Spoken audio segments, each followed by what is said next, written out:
Parry Sound, Muskoka.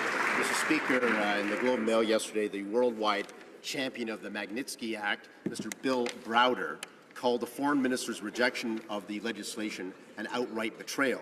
He is horrified about why we are lagging behind our U.S. and European allies and not enacting this legislation immediately. Are the Liberals afraid to stand up to Putin and tell him his regime's corrupt officials, murderers and torturers and their blood money are not welcome in Canada?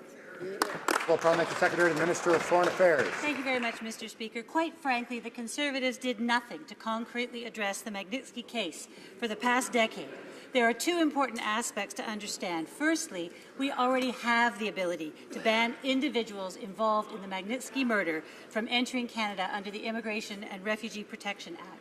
And secondly, with regard to sanctions, the Standing Committee on Foreign Affairs and International Development has been mandated to look at our sanctions under the Special Economic Measures Act and to develop recommendations for what else may be required, and I'm sure we all look forward to their report. Thank you.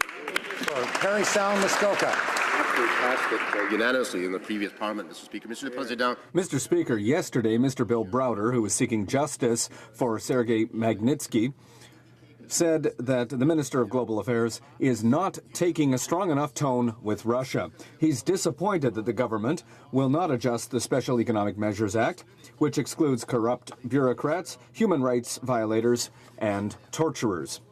Our Act fills these gaps and is supported by members of all parties. In the name of justice, will the minister not join our allies and support this act?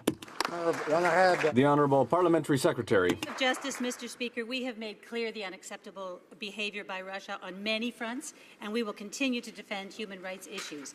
The government has increased sanctions on Russia just this March, and we did that in coordination with our allies, the US and the EU, which is what makes them effective.